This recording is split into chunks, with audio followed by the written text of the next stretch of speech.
I don't need a gold-digging woman. You're a disgrace to my family. Get out. When my sister informed her father-in-law Roy of their wedding plans, he suddenly shouted and threw water on her. Roy is a firm believer in academic credentials, and the moment he found out that my sister was a high school graduate, his already bad attitude became even worse. "Sis, are you okay?" Even as I panicked, Roy looked more relieved than apologetic. For a moment, I thought she was highly educated because she looked so refined. But at least I've protected our family's honor. Hey, Dad, what are you saying? Apologize. Jack seriously scolded Roy for his outrageous behavior, but Roy didn't show any remorse. Seeing this, I finally lost my temper. I'm going to drag this man straight to hell. With that decision made, I couldn't help but smirk to myself. My name is Tom Johnson. I'm 33 years old this year, and I only have one sister, Kate. When I was 2 years old, my mom divorced my dad, so I don't remember my dad's face. My mom worked from morning till night to raise my sister and me. As a result, Kate, though only 2 years older than me, had been helping with the household chores since I was old enough to remember. Even though she was only a couple of years older, I remember her being so mature, handling household chores with ease. She was also good at studying, so the school and my mom encouraged her to go to college. But just when she was about to enter, my mom, who had been pushing herself too hard for years, fell ill and was hospitalized for an extended period. With our main provider out of commission and medical expenses piling up, we couldn't afford her college tuition, so my sister chose to drop out. She quickly found a job and started working full-time. Tom, you're good at studying, so no matter what, you have to go to college. She said this while diligently saving up for my tuition. Taking her words to heart, I studied hard and graduated from a prestigious state university. Kate and my mom were overjoyed, and once I started earning money, I did everything I could to make their lives comfortable. Seeing my mom smile more often, I felt like I had finally repaid her for everything. Even after my mom passed away, my sister and I supported each other. Though we lived in separate places, we met twice a month to catch up. One day, Kate shared some surprising news. Actually, I'm seriously dating someone, and we're thinking about getting married. He's a really great guy, so I think you'll like him too, Tom. What? You're getting married, Kate? I had no idea she had a boyfriend, so I was completely caught off guard. But it made sense that someone as wonderful as her would find a partner naturally. And the thought of her finding someone she loves made me incredibly happy. I got so excited that I couldn't help myself. Where are you planning to have the wedding? And should I give my speech? Oh man, what should I say? Well, Tom, you're getting ahead of yourself. When she stopped me, I snapped back to reality and felt embarrassed. Oh, right. I haven't even met the guy yet. Exactly. Tom, you've always been a bit impatient. I'll introduce you to him soon. She laughed softly like a caring mother, and I couldn't help but laugh along with her. Anyway, it's really great that she is about to take her first step toward her happiness. I decided to support her with all my might, but little did I know this would be the beginning of a tough journey. The day finally came to meet Kate's boyfriend.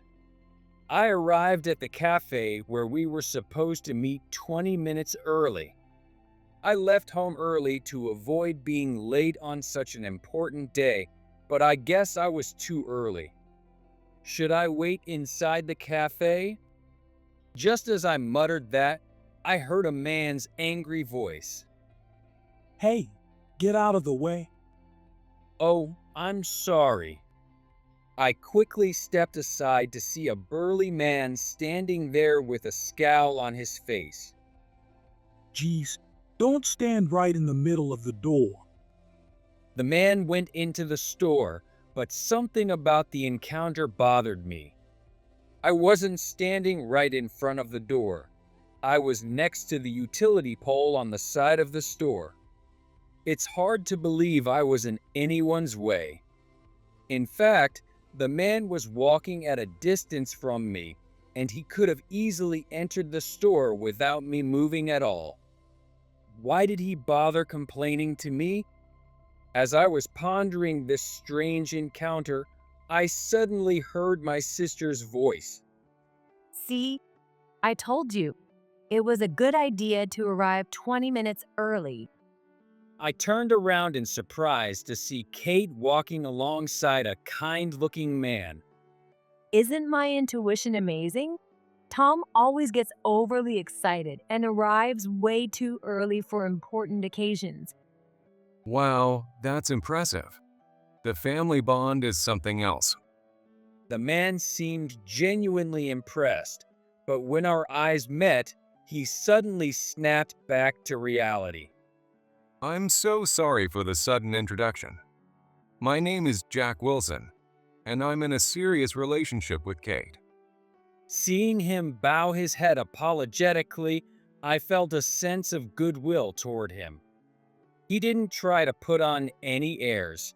He seemed very genuine, and just from the brief interaction, it was clear that she completely trusted him. In fact, she was beaming with a smile that could light up a room, looking incredibly happy. I thought to myself, she really has found a good person. Hi, I'm Tom, Kate's brother. I am glad that I could meet you today. I had a feeling that you and Jack would get along well. I'm so happy to see you hitting it off. Kate smiled as she said that, and we all entered the cafe to formally introduce ourselves. But just then, I heard a voice that I recognized from a few minutes earlier. Oh, I can't stand this. I looked over to see the same man from before walking out of the store. I wanted to treat myself, but they don't have anything I want to eat. He was grumbling loudly about something trivial. As I was thinking how troublesome it was to run into him again, the man suddenly glared at Jack. Hey, isn't that the ungrateful brat who ran away from home? I don't want to see your face. Get lost.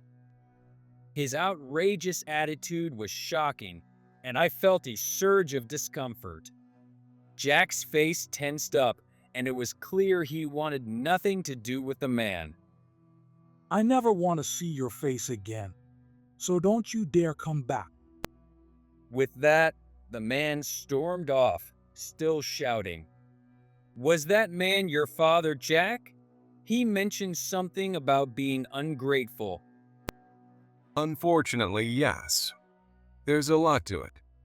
If you don't mind, could I explain over some tea? Sensing there was more to the story, we decided to go inside the cafe to talk. Jack is 1 year older than me at 34 years old. He started a startup with some friends when he was 30, and now he's serving as an executive.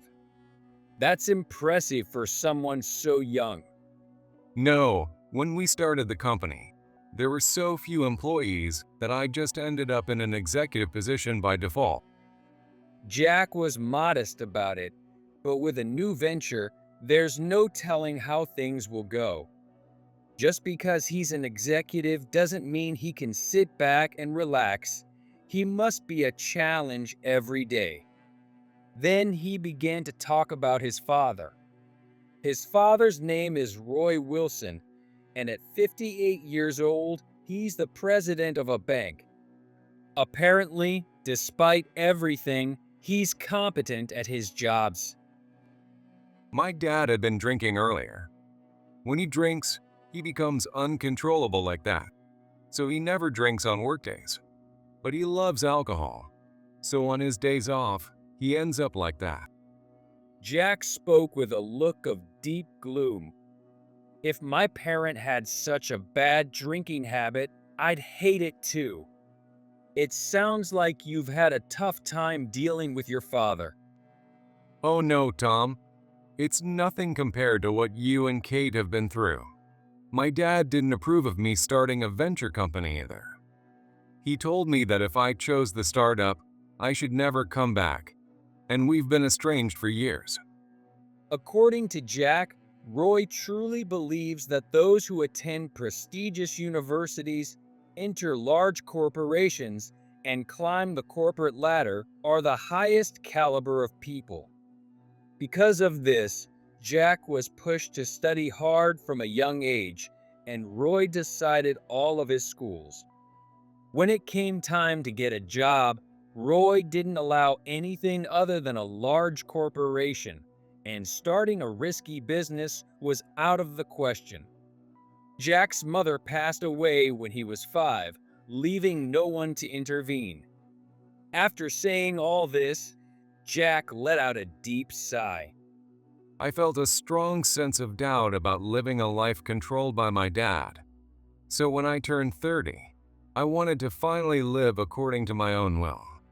But no matter how much I tried to explain, my dad just wouldn't understand and now sees me as a traitor. Roy seems like a real handful, but ever since Jack started his own company, he completely cut ties with Roy and hasn't been back home even once. Even today, they only ran into each other by chance, and it seems like Jack has no intention of getting involved with him again. In that case, Roy probably won't cause any more trouble for Kate, so I felt somewhat relieved. After that, we switched topics, had a lively conversation for about an hour, and decided to call it a day. We were able to get along, but it was still just the first day we met. As the brother of his girlfriend, I figured he might be feeling some pressure, and it would be rude to keep him around for too long. Please continue to support my sister Kate. Sure, we will support each other. We exchanged cheerful greetings in front of the store and were about to go our separate ways. But just then, Roy showed up again. Hey, Jack. Why is he coming back after he already left? As I was thinking that, Roy started spouting nonsense. That guy and girl next to Jack, they're not part of your startup, are they? You've dragged my son down a bad path. I'm just an acquaintance of Jack, not a business partner. I tried to explain and distance myself, but Roy wouldn't back down. Then how do you know him? You were just talking for a while in the cafe, weren't you? You're more than just acquaintances. At that moment, Kate stepped forward. I'm in a serious relationship with Jack, and we're considering marriage. This is my brother. Is there a problem? She spoke calmly, but you could tell just by looking at her eyes that she was furious. Jack clearly values his colleagues at work, so Roy's comments must have hurt him deeply. In fact, he was glaring at Roy with a look of deep pain. Kate couldn't stand it and raised her voice in anger on his behalf. This had turned into an awful introduction for their marriage. Roy then gave Kate a long, scrutinizing look and asked, So, what university did you graduate from? I only have a high school diploma. I had to drop out of college due to family circumstances. When Kate said this clearly, Roy pursed his lips, furrowed his brow and made a thoroughly displeased face. So, because I'm a bank president, you thought you could just marry for money, huh? All high school graduates must be like that. With those rude remarks, Roy suddenly ran off somewhere at full speed. It's clear he's obsessed with academic credentials, and knowing Kate only graduated from high school clearly didn't sit well with him. But why did he run off? Was he so angry that he decided to leave? As these questions swirled in my mind, Roy reached a vending machine. He bought a bottle of water and started coming back. I was more confused than ever about what he was planning.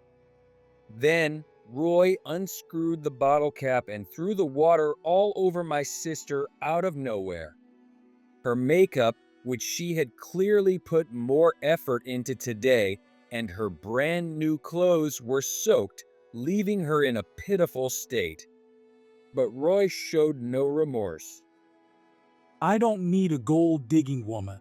You're a disgrace to my family. Get out. And with that, he hurled yet another insult. Kate, are you okay? Even as I panicked, Roy looked more relieved than apologetic. Because she looked so refined, I thought she was highly educated at first. But at least I've protected our family's honor. Hey, Dad, what are you saying? Apologize. Jack seriously scolded Roy, but it had no effect. Seeing this, I finally lost my temper. I'm going to drag this man straight to hell. With that decision made, I couldn't help but smirk to myself. Hey, which bank are you the president of? Before I knew it, those words slipped out of my mouth. Apparently, Roy found that incredibly offensive. You? Who do you think you're talking to? I'm the head of a major bank, you know. He retorted, puffing himself up like a tyrant in a very unbecoming manner. I managed to suppress my boiling anger and pressed him further. Your rudeness got to me, and my tone became harsh. Can you just answer my question honestly? Sensing something off in my demeanor, Roy's face froze slightly, though he still tried to maintain his arrogance. So what if I did? It's that bank right over there. He angrily pointed to the sign of a local bank. I knew it. I had a feeling there was some mistake. I glared at Roy with all the fury I could muster. But Roy seemed to think I was bluffing. Hey, stop talking nonsense. You're just trying to shake me up with your big talk. No, unfortunately, that's not the case. I shook my head and handed him my business card. My name is Tom Johnson. You must be familiar with it, right? In the next moment, Roy's face turned pale. Really? You're the Tom Johnson? That's right. I have an account at your bank. Knowing my true identity, Roy turned even paler. The truth is, I'm the CEO of a rapidly growing company. I've deposited a massive amount of money in Roy's bank, and I've been a valued customer for some time. I know your face and name, Roy, as the head of the bank, but your attitude was so different from what I've seen before that I considered the possibility you were someone else. That's why I asked for the bank's name to confirm your identity. No, this is a terrible mistake. Roy started bowing repeatedly, but it was already too late. I can't trust a bank with someone like you in charge. I'll be moving all the funds from our corporate account to another bank. My personal account, too. Wait, We're talking about a sum exceeding millions of dollars. Roy clung to me, crying out in desperation. But I didn't feel even the slightest bit of my sympathy. It's absurd to forget the face of an important client. You must have a habit of looking down on people. No, absolutely not. Roy frantically shook his head in denial. I didn't forget your face. I just didn't recognize you because you look different today. Since I was meeting Kate's boyfriend, I had taken off my usual glasses, slicked my hair back, and dressed in my most stylish outfit. To a casual acquaintance, it might indeed be hard to recognize me. If it were just a casual acquaintance, I might not have noticed. As I was quietly coming to terms with the situation on my own, Roy kept trying to make excuses. And besides, I would never look down on my customers. I always treat them with my utmost respect. But Jack suddenly spoke up with force. That's a lie.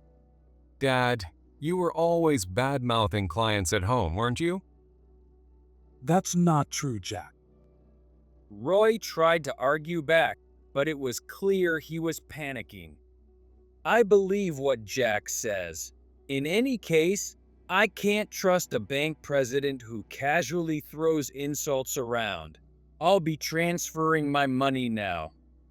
With that cold statement, I turned and walked away.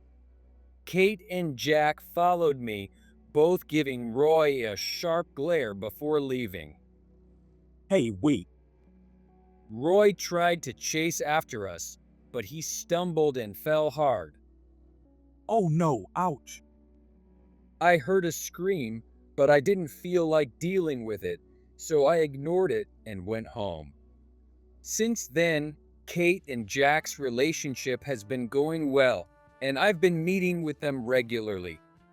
It seems they'll be submitting their marriage license soon, and I'm feeling quite excited about it too. One day, however, Roy showed up at my office. He was making a scene at the reception, insisting that he had to speak with the president, so I reluctantly agreed to meet him. When I entered the meeting room, there was Roy dressed sharply in a suit with a serious expression on his face, a stark contrast to his previous behavior. Actually, I was wondering if you could return the money to our bank. As I had declared, I had already moved all my money to another bank and had stopped doing business with Roy's bank a long time ago. I had told the bank everything as it was, and Roy's misconduct was exposed, leading to his downfall. Honestly, I thought it was his own fault, but it seemed Roy was desperate to regain his lost position. Please, if you could just forgive me, the bank might ease up a bit. That way, I might be able to regain my position as the president. There's no way that's going to happen. What you did was wrong, plain and simple. Someone like you dreaming of reclaiming your position is just ridiculous. I answered, trying hard to suppress my irritation.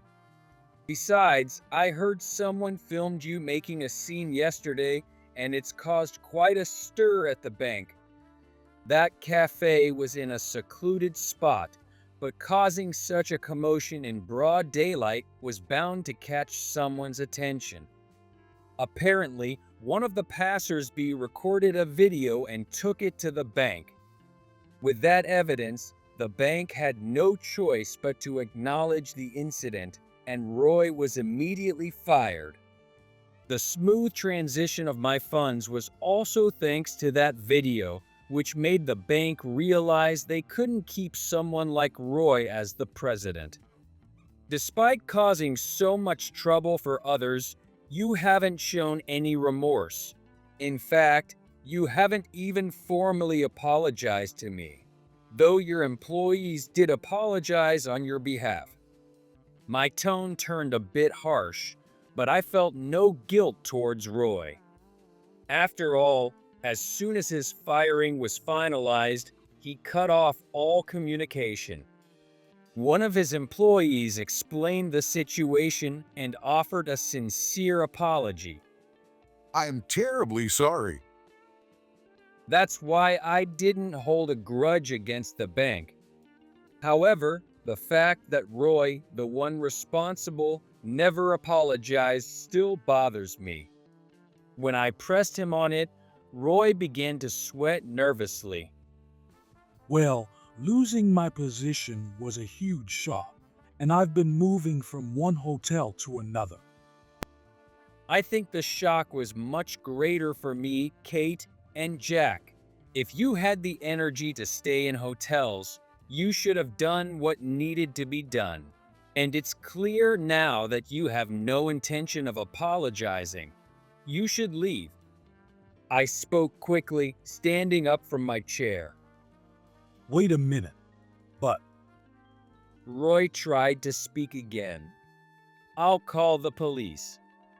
At that, Roy froze. I'm sorry. He finally muttered an apology and hurried out as if fleeing. I felt relieved, thinking I wouldn't have to deal with him anymore. A month later, I was on a trip with Kate and Jack. The wedding plans were progressing smoothly, and Jack and I had become quite close. I happened to get a 3-day break, so we decided to take a trip together. By the way, Roy hadn't shown up in the past month and hadn't contacted Kate or Jack, so it seemed the crisis had passed. Maybe he had completely given up on reconnecting with us. Our destination was a church that had recently become popular, known for a legend that couples who prayed there would be happy for life. After leaving the airport, we stopped by the hotel to drop off our luggage and then headed straight to the church.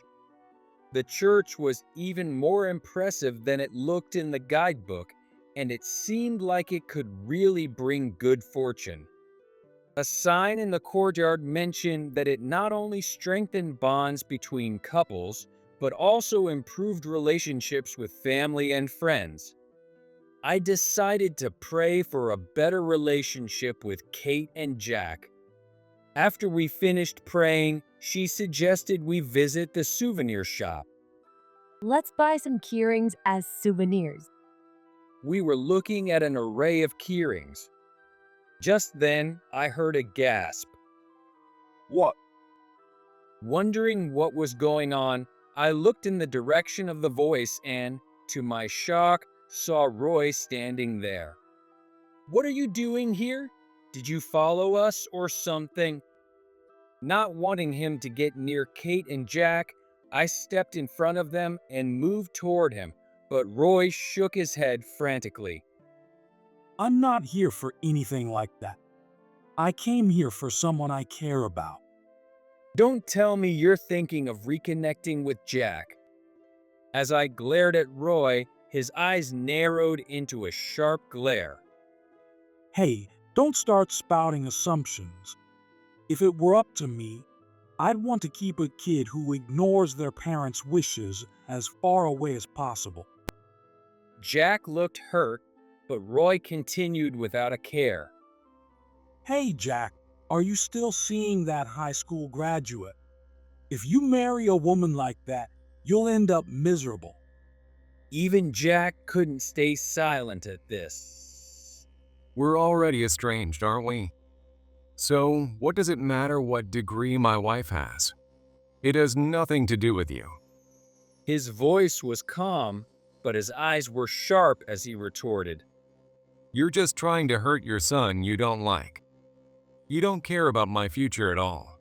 So keep your opinions to yourself and stay out of it. What did you say? Roy was about to explode in anger, but I stepped in to stop him. "Well, this is in public, so let's stop arguing." Sure enough, people around us were looking over with concern. Roy looked embarrassed when he noticed this and calmed down. Fine. With that, he slowly walked away from us. Jack and I both reflected on how we had let things get too heated, bought some keyrings, and left the shop. But just as we were about to leave, we saw Roy pacing nervously near the entrance of the shop. When he noticed us, he glared in our direction. Oh, why do we keep running into each other? Are you two following me or something? No, we're just leaving the shop. And by the way, you spoke politely last time we met, but now you're using rough words. Well, since I can't suck up to the bank president anymore, there's no point in pretending. I prefer to keep things simple. What a cold-hearted man. I was glad I didn't stick up for him. Anyway, nothing good would come from dealing with Roy any further. Just as we were about to head to the next sightseeing spot, Roy suddenly broke into a big smile and started waving. Hey there.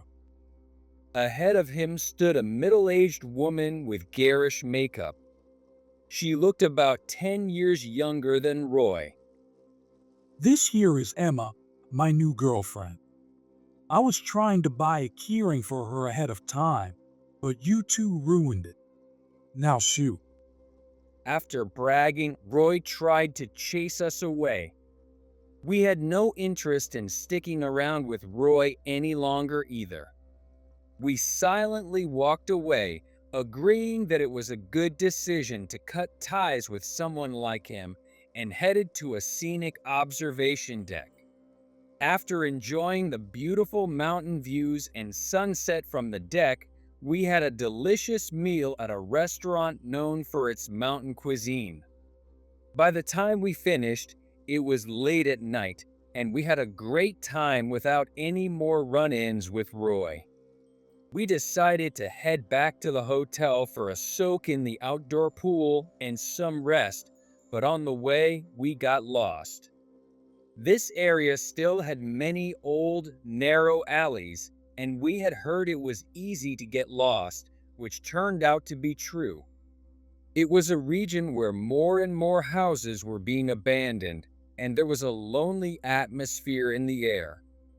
As I was thinking we shouldn't have tried to take a shortcut, I suddenly heard a woman's shrill voice. Hey, what do you mean by that? Yeah, take responsibility. Another woman's voice joined in, and I started to worry that something serious was happening. Let's go check it out. We might need to call the cops. Jack took off running, and I followed closely behind. We found 3 figures arguing in a deserted alley. Wait a minute. A man with a weak voice was being scolded by 2 women. But then we recognized the man. It was Roy. Even in the dim street light, there was no mistaking him. Since we were in the same area, the chances of running into him weren't 0, but still.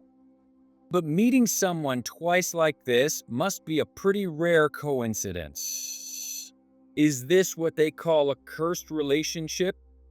By the way, one of the women is a person named Emma, whom I met at the shop, but I have no idea who the other woman is.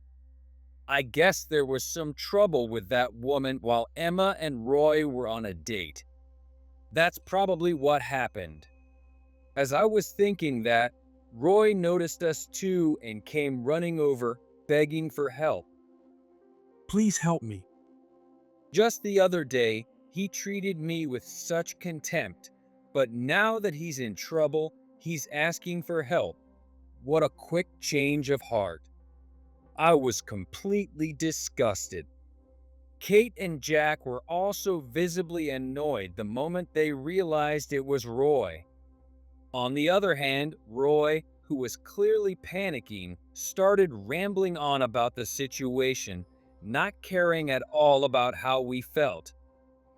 Actually, while I was on a date with Emma, a woman I didn't know suddenly started causing trouble.